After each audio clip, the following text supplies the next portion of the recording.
Okay, so you can see in epidemiology, some must first thing is you need to know the X link and Y link, how the father has X link, and if father has an XY and mother has an XX, but with the disease one. So you can see XD, like if a father has the disease, it can pass to the daughter, but they are carriers.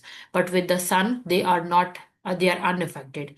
If the mother is carrier, in that case is one of the son, like if there are two sons and two daughter, so one of the daughter is carrier and one of the son is 50% chances of being affected. So X and XY, how the mother is got affected. So you can make this chart and it can be asked in the scenario that the father is the carrier. What is the chances of having the son that disease? So it's basically they are unaffected. So you have to make this chart and make the further, and then that's how you can solve the MCQs. Interpretation of the ideas under the ROC curve. So ideal test is basically sensitivity over specificity. So specificity is drawn in the horizontal line and the vertical line is basically for the sensitivity. Then how comes the mean, medium, and mode? So when we are talking about the frequency is drawn in this line, and then we draw this one in the negatively skewed normal distribution or positively. When the mean, median, and mode, they all come in one line, that is normal distribution. But if the mode is high and the median and mean is low, then it's negatively skewed. But if the mode is high and it is uh, mode is high, but the mean and median is drawn towards the ahead of it, then it's positively skewed. So if it's drawn negative, so before it was zero and now it's gone up when it comes to mode and then it gone down, so this is basically negatively skewed. When the mean is low, okay, before and drawn before the mode, then it's negatively skewed. But when the mean is low but it's drawn after the mode, it's basically positively skewed. So for your understanding, you need to know which one is negatively and which one is positively. Then the standard deviation. So you can see the 0 1 is 99.7% data, 95% and 68%. All you need to remember at least the 0 1. So 0 1 is basically when we are doing the standard deviation. So away from the standard deviation, how much the values of these ones. Then comes the factor affecting the power, sample size. What are the factors? One, two, three, and four. Do you need to remember the things or four factors that affect the power? The sample size, the more the sample size is, the less the power is. Then the variability, the more the power variability is, the more it got affected. Then the effect size, if it's the more it is affected, then it means the power is less. Then the significance of the level, how much high or how much low it is. Then you can see the power is below. If the sample size is less, then the power is less. If the sample size is high, power is high. So sample size is directly related to the power. Then the variability of the outcome, if it's high, then the power is low. If it's low, then then the power is high. So it's inversely proportional to the power. Effect size is basically directly proportional. Like if effect size is low, then the power is low. If the effect size is high, then the power size is high. Significance of level, this is also directly proportional. So if it's low, then the power is low. If it's high, then the power is high.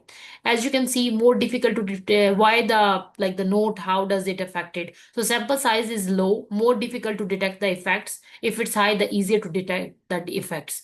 The variability, more difficult to detect the effects. So the problem is coming with the effects. So I hope this makes sense to you. When the size is bigger, the effect power is more. When the effect is high, the power is more. If the significance of level is high, then the power is more. So in that cases, you can see the effect is the one that got affected. So that's how you initialize that how it got affected. So at least remember the names and which one is directly proportional and which one is inversely proportional. So only the variability is the inversely proportional to the power. Then the factors affecting the power. So how do you calculate the sensitivity and specificity? So you draw test results on this side and the positive condition on this side. So positive test results, negative test results. So this one is positive condition, negative condition. So TP and then true power, and then this one is basically true positive, false positive, true false negative, and this one is true negative. So that's how you make it. With this one, the both are positive, so that's why they got true positive. This one is positive, but this one is negative, that's how they got the false negative. This one is negative and this one is positive, that's how they got the false negative. This one is negative and this one is negative, so that's how they got both of the negative. The calculation, the formula, it's very, very, very, very, very important. This whole chart is very important. This can be given in the scenario which is true positive, and then they ask you to calculate it. So you have to draw this table by yourself. So you have to remember that the test results come on this side, and the condition like diabetes or high blood pressure or cancer or whatever, the condition comes on here. Okay, so that's how you do the calculation of that one. So positive predictive value is equals to the TP divided by TP plus FP, and the negative predictive value is Tn divided by Tn plus Fn. So please try to do little bit of MCQs. At least try to bring the statements and put it in this 2 by 4 2 table. In sensitivity, it's the opposite, TP divided by TP plus Fn, and specificity is basically true nature divided by true negative plus the false positive. So you need to remember the values of it. Then again, we are talking about the data. The standard one is zero when the mean is zero. Then if it's away in -1, it is basically 68% of the data. If it's -2 or +2, it's 95% of the data, and it's -3 and +3 is basically the 99% of the data. So 1 to 2 is basically one standard deviation. So how far it's going on, the more standard deviation it is. Then comes the precision and accuracy, low precision, low accuracy. Low precision and high accuracy, like it's coming closer, but not exactly over there. Then this is high precision, like you are making the shots on the one point, but not the accurate one. Then this is high precision and high accuracy. So everything is at one point. So truth about the null hypothesis. So you need to reject hypothesis and then fail to reject the hypothesis. Then hypothesis becomes true and hypothesis becomes false. So in the reject hypothesis, when it got into the relationship with the hypothesis true, then it's mainly the problem is a type 1 error. When the both it got rejected and it's false, it is basically correct conclusion because it was rejected and it was false at the same time. But when it's false to reject and the hypothesis is true, in that one is basically correct conclusion, 1 minus alpha, and then the alpha hypothesis is basically false and fail to reject. This is type 2 error. So you need to remember what is type 1 error when the hypothesis is rejected and hypothesis is true. So in this one, what happened is it was rejected, but it was true. Okay, so this one is type 1 error. Now the problem is when it comes to when it's opposite, when the hypothesis was false, but it fails to reject. This one is type 2 error. So it is very easy table to memorize which one is type 1 error, which one is type 2 error. Straightforward table if you could memorize that one. Then the measure of association, MS plus 1 plus 2. So this one is just you can see. Common measures of the therapeutic efficacy, which one are the absolute risk reduction, relative risk, and number related to the treated. So it's a very easy table. So for your understanding, you have to memorize this calculation. It's very hard to get these kind of tables. So definition is for absolute risk reduction, the percentage detecting the actual difference in the event rate between the control and the treatment groups. In that one, and the calculation is again the same. Control rate minus the treatment rate, whatever comes is the absolute risk reduction. How much you control with how much did you do the treatment. So whatever is left is basically absolute risk reduction, how much you actually treated it.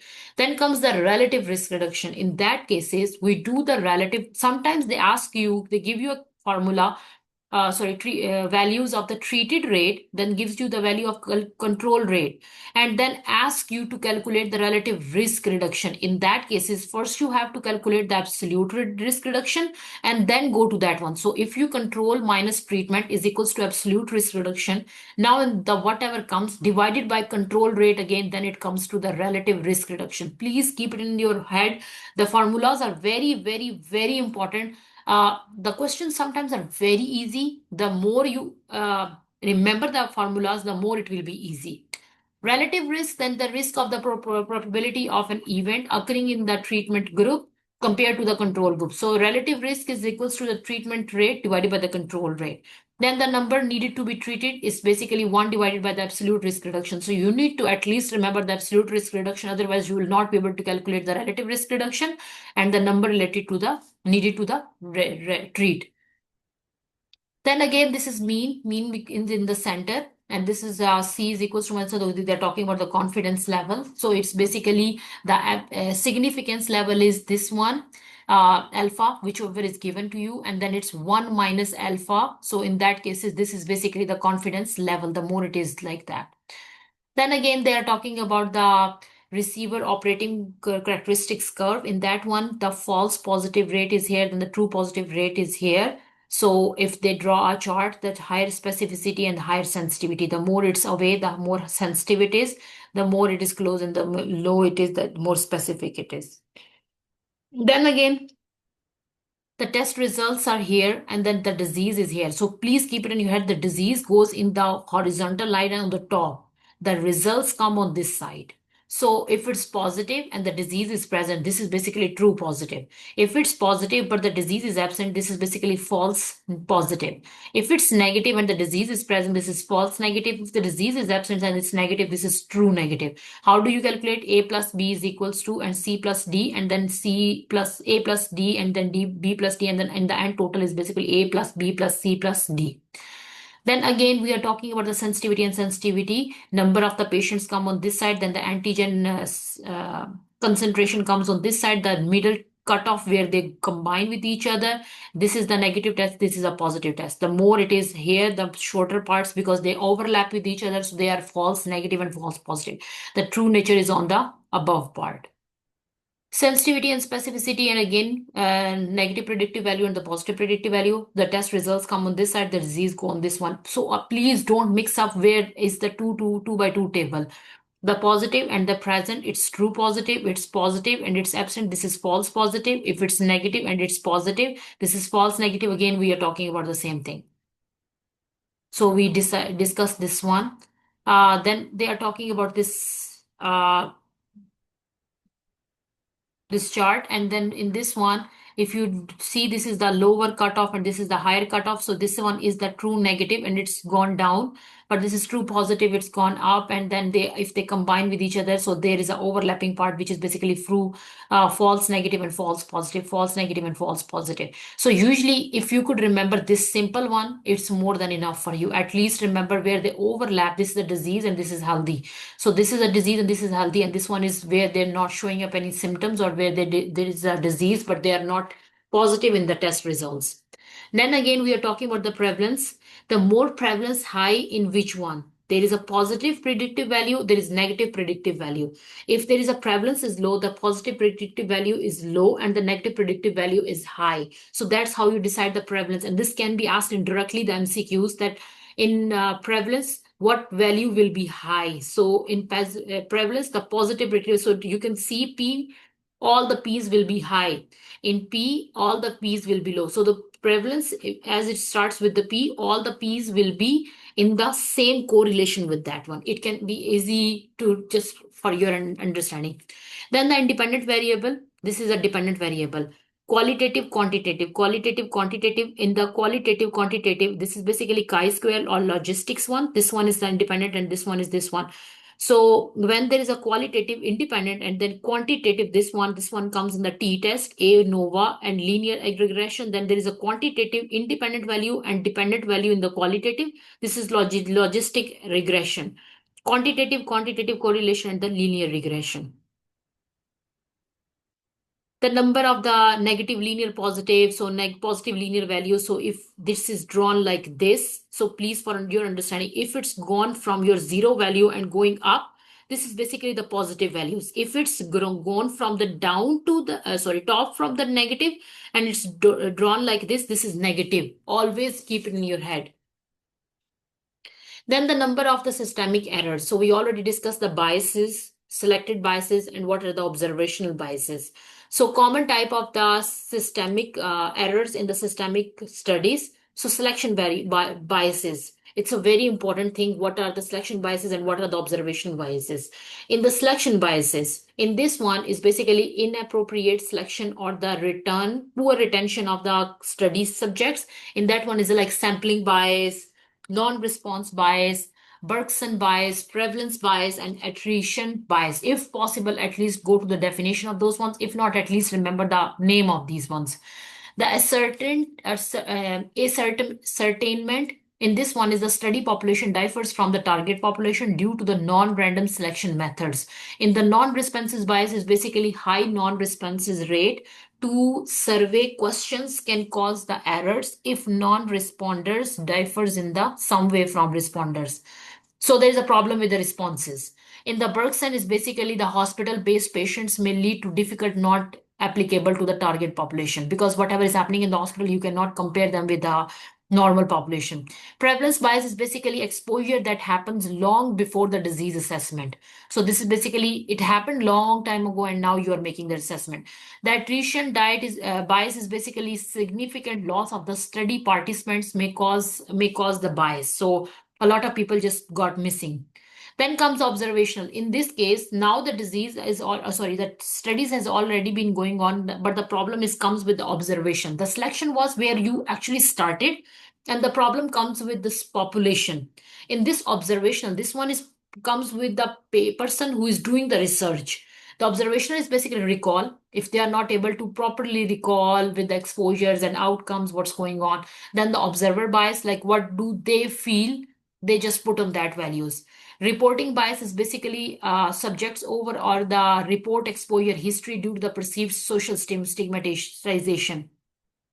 Then the surveillance bias is basically itself causes the increased monitoring in the exposed group relative to the unexposed group. So thought of, the exposed group will be more checked and then as compared to the other one. Then you can see this one here. If you could remember this one, it's very easy chart and it will be covered a lot of your MCQs. Temporarily of a different study designs, past, present, and future. So if it's going from the past to present, it's basically we are talking about the risk factors. What was the risk factors? If they're present, then the compared disease. If it's negative, then what's the incident? And if it's coming from the present and we have to go all the way to the back to check for the risk factors, this is retrospective cohort, like going back. Now, if we are so what's the difference between the retrospective cohort and the case control? In the case control, there are two groups where disease cases is there and non-disease controls are there. And from there, we decided to check the risk. In the retrospective cohort, in that one, we have a past records. Okay, we don't have a disease, we don't have controls, we don't have past, we just have record. And from there, we decided to check how much they were exposed with the risk factors, like going towards the part and checking the whatever is going on. In cross-sectional, this one is just a study that is done in the present, no future, no past. So risk factor is there, compared groups, diseases, and then checking for the prevalence, how much it can affect. Then in the clinical trial, if there is a treatment group from present to the future, so clinical trials and the prospective, you can go with the name, it's going from the present to the future. It's again the same like a retrospective one, so risk factor plus and minus, and is going to compare the disease and the incident. In the clinical, we also check for the treatment groups and the control group compared for the outcome of the interest. So that's how you'd see if they ask you, okay, there was a study group in the past and now they're going to check for present, what could be the study, or if there was a presence data present and they are checking for the risk factors in the past, what is the study? So you have to remember the name, how the present, past, and future makes a difference when we are studying that one. Then again, basic criteria for to the established causality, analog, explanation, similar, association known, then biological gradient, dose response, biological between cause and effect. Biological plausibility is basically probable event, established knowledge, coherence, association should not conflict with the known facts. Consistency causes widely associated with the effect, then experimental value affect the evidence by experimental designs. Specificity causes the unique associated with effect, and then the strength of the association causes associated with the substantive effect and then temporarily causes the precedes effect. Then again, hemoglobin test, we are checking for the specificity comes in the horizontal line and the vertical line. This is basically sensitivity. How you're going to check for the confounding versus the effect modification. Confounding is basically crude analysis, and in the effect modification is crude analysis as well. So we have to see the values, the alcohol use going to the bladder cancer, and in the crude analysis for the effect modification, how much the oral contraceptive causes the breast cancer. Then the stratified by smoking, how much is the alcohol use can cause no association with the bladder cancer, and we thought of that one. Then stratified by the family history, use of the alcohol contraceptives, and its association with the family history causing the breast cancer. So how much there is association with that one. So you do take a smoker and non-smoker to check for their effects on the bladder cancer. Confounding versus the direct effect, in that one, the confounding exposure to the outcome. So we are checking for the significant association with that one, how much there is. And in the, so we have to compare with these ones. Then positive for the marker, checking the exposure to the outcome, weak association or does not have a weak association. So for your understanding, all you have to remember is there is an exposure and there is outcome, how much is the association that comes in the crude analysis. So method of control confounding, this is important. Please remember the name of these ones. Design stage, analysis stage. Design stage is matching, restriction, randomization. Analysis stage is stratified analysis and statistical modeling. Then again, we are talking about the randomization, how the randomization works. Treatment A, treatment B, non-compliance, and dropout, how much are there, and then treatment A, and then the risk of outcome, how the positive predictive value, that one is worked together. Type 1 error and then type 2 errors. So we already discussed what are the type 1 errors and type 2 errors. So if there is basically study results and this is true status. So results always comes on this side.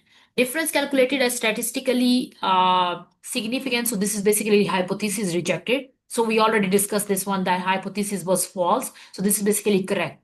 If the hypothesis is rejected, but hypothesis was true, this is type 1 error. Now hypothesis is rejected, but the hypothesis is false.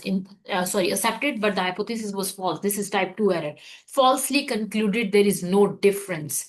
If this one falsely concluded, but there is a difference, okay? Because it was rejected, but it was true, okay? Then again, you have to remember the null value outside confidence where intervals, null value inside the confidence interval, 95% of confidence and 99% of the confidence. It can be asked like 99.5% of the confidence interval with the null value outside the confidence interval, how much the p value is or how much is the p value. So it should be less than 0.05. And in the 99%, it's basically p value less than 0.01%. So then again, we are talking about the type of studies, randomized, controlled trial, non-randomized in the observational. So two type of studies. Which one is the first one? And experimental. Then the second one is basically observational. The experimental is one, the randomized one, and non-randomized. And the randomized, this is basically random allocated in the treatment and the placebo effect, checking for that one. The non-randomized in non-random allocation, the treatment and the placebo effect. Cohort is we already discussed the data gathered from the same individual over the time and checking for the risk factors. Cross-section is data gathered at one point and can determine the prevalence of one outcome. Case control is data gathered from the individuals with the condition of the interest and compared to the patient individuals with the condition. Case detailed information is basically gathered over the period of time. Then review is the basically meta-analysis where the multiple studies are going together. Then this is the internal validity and external validity. The characteristics is internal validity describes the causality if change in the dependent variable causes change in the dependent variable. Increase as study becomes more tightly controlled. In the externally, that as study becomes more tightly controlled is decreased. As study becomes more likely, the real world is decreased in the internal one. In the external, there is more of the real one. Bias due to in the internal one, what is the bias? Confounding, history, maturation, measurement, regression, and then treatment, testing, and selection. Then in the external one, there is an artificial research environment, measurement effects, non-respective sample.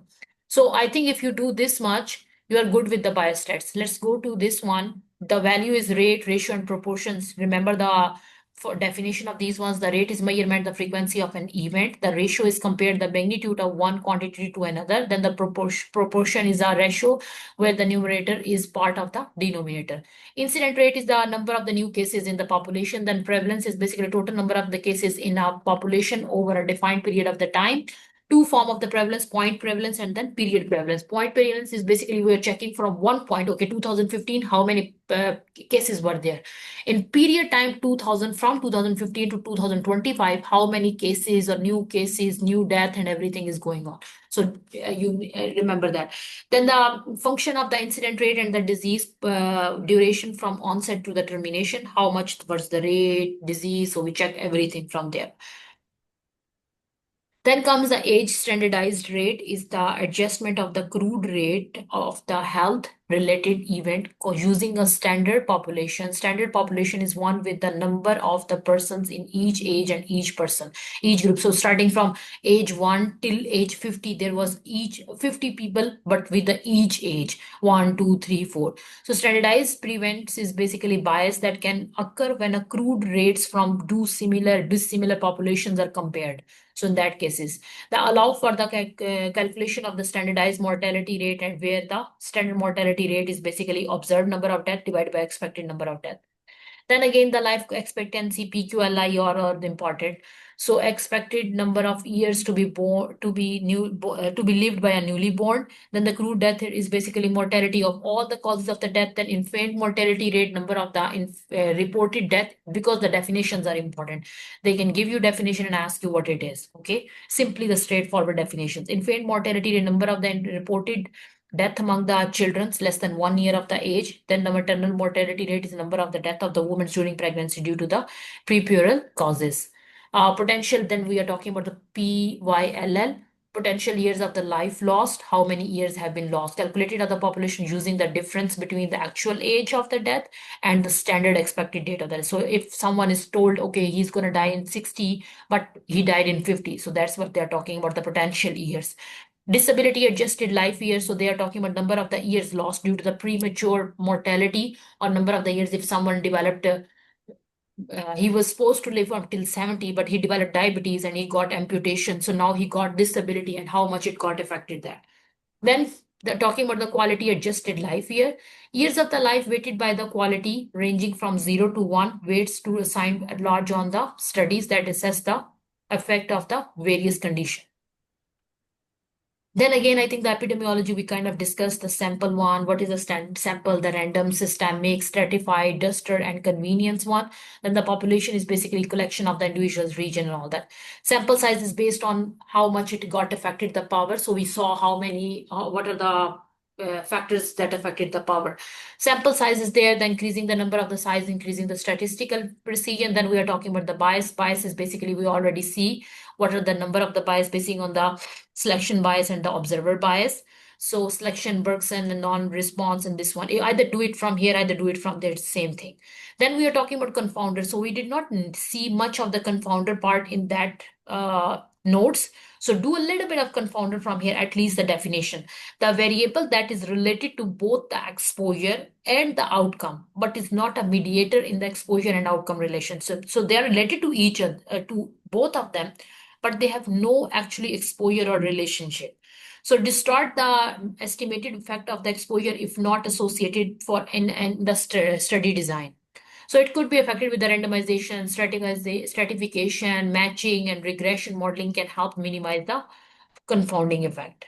So again, we are talking about the test results and the disease on this side. How do you remember the formulas? We already know all of these formulas. So please keep it in your head. You have to remember the formulas.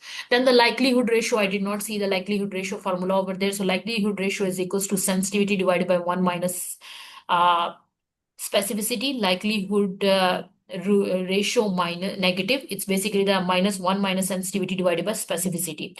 Positive predictive value is basically TP divided by true positive plus true, false positive. Then negative predictive value is basically true negative divided by true negative plus false negative.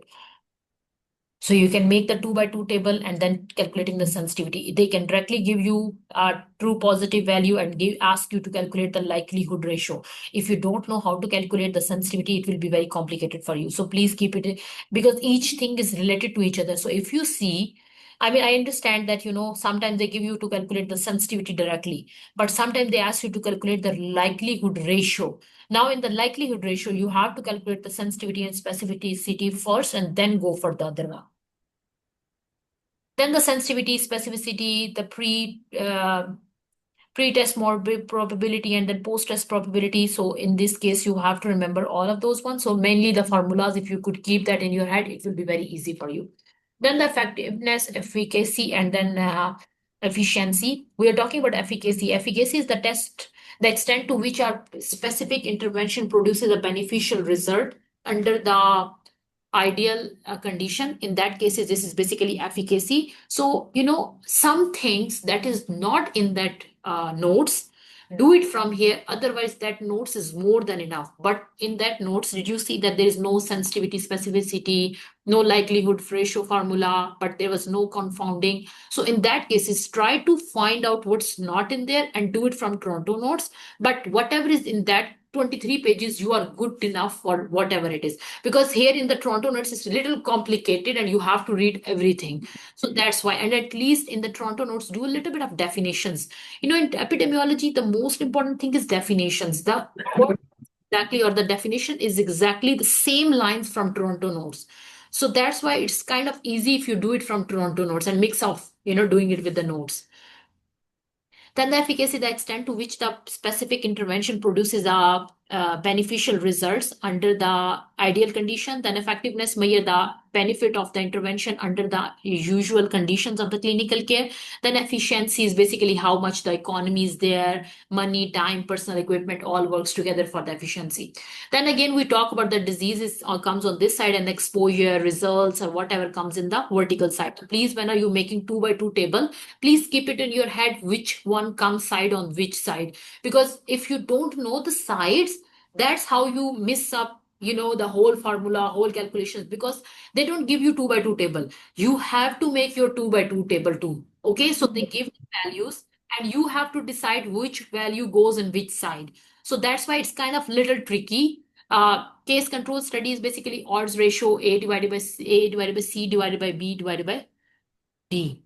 So then the cohort study, A divided by B, A plus B, and then C divided by C plus D. Then the number needed to treated, the number needed to harm, and then adherence. The number needed to treated is basically number of the patients who need to be treated to achieve one possible outcome. Then the number needed to harm is basically number of the patients who, if they receive the experimental treatment, how much they can affect it. Then the adherence, degree to which the population, the behavior and style with the recommendation of the like their healthcare. So from here, I'd like to do this difference. It is kind of important because of the qualitative and quantitative study, how much they are opposite to each other and what's their difference.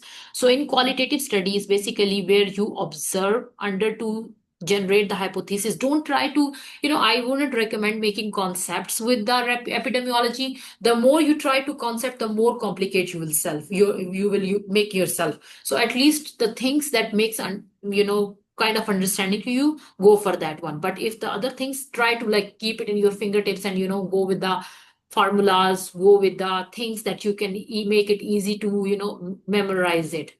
Then qualitative often used to generate hypothesis, bottom-up approach, observation plus pattern, and going to hypothesis and then theory. In this one is basically hypothesis and then, like the opposite of that one. Then the sampling ratio approach to obtain the representative coverage of ideas, concept, how we are going to take it, and then rich contextual and then detailed information is there. In quantitative, there more how much, how many, the more quantity is there, top notch. We try to make our whatever our hypothesis or theory to confirm it. So we don't do much, but we are trying to make it how much we can achieve from that one. So it's mainly the quantity. Were exposed designed by the investigator. Yes, in that case, is this basically an experimental study? Random allocated, go for which one is the experimental study, which one is the observational study. We already see this one. Type of hypothesis, yes, and then analytic study, no, then descriptive study. Which one comes in this one? Exposure. If there is an exposure, this is cohort study. If this is an outcome, case control study. If there is nothing, then it's cross-section study. So if you could remember this one, it helps you to solve a lot of MCQs because okay, studies there, but there is an exposure, no outcome was present. What is this study? So this is cohort study. If you know what is there and you know the words, it will be very easy for you.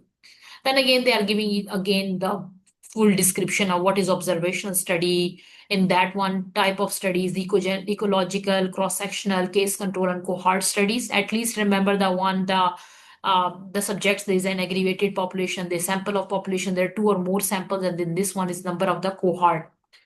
And then it's the advantages and disadvantages. I like if you could, don't remember these things, at least remember the advantages and disadvantages. So if we are talking about the ecological, in this one is quick, easy to do, and then is a general hypothesis. In the cross-sectional one, in this one is determinant associated with the variables, quick and uses fewer resources, survey with validated question answers, and allows comparison. In the case control, and this one is often used when the disease is particularly rare. It's a less so this one, that's what it is about which study is used for the rare diseases, right? So makes easy because it's less costly and all that. Then cohort studies basically shows an association between the risk and outcomes. So strongly evidence for the causation. So which study is used for the causation factor? Then the disadvantages, so ecological is basically poor generalized to the individual level. So it's an incorrect inference from the groups to the individual. So then comes the cross-sectional one. In this one, it does not allow for the assessment of temporal relationship of offered association, and if there is which biases are there in the cross-sectional study. So this one is the confounding, selection, and then recall bias. So these are important, which biases are present in which study. Then case control.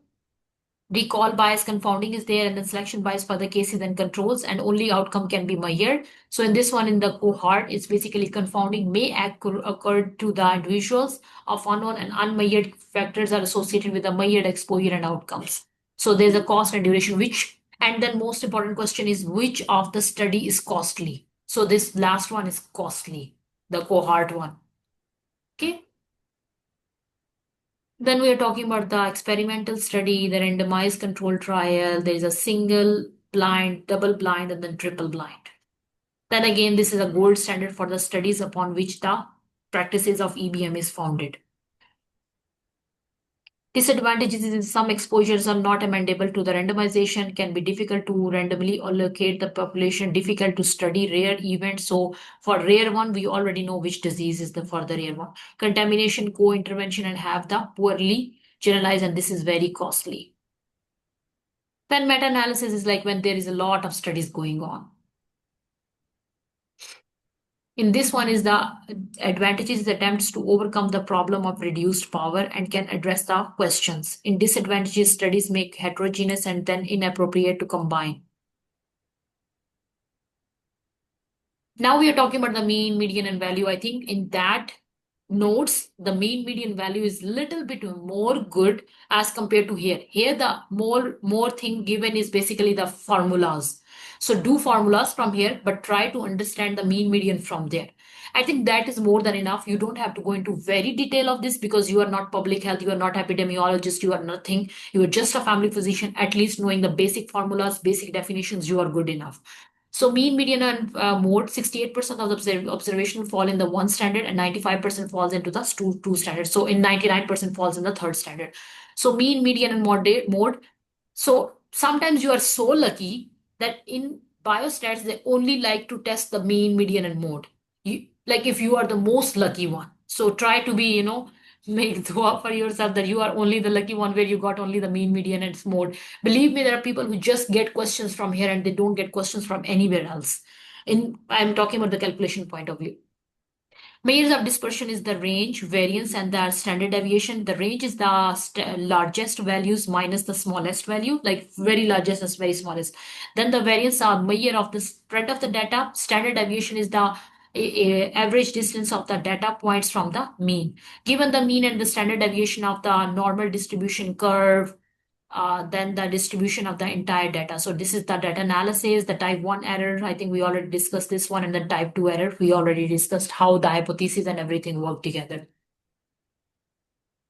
So then we already discussed the power, how the factors of the power got affected, and which one is directly proportional, which one is the least directly proportional, and which one is negatively skewed and which one is positively skewed. This is very important.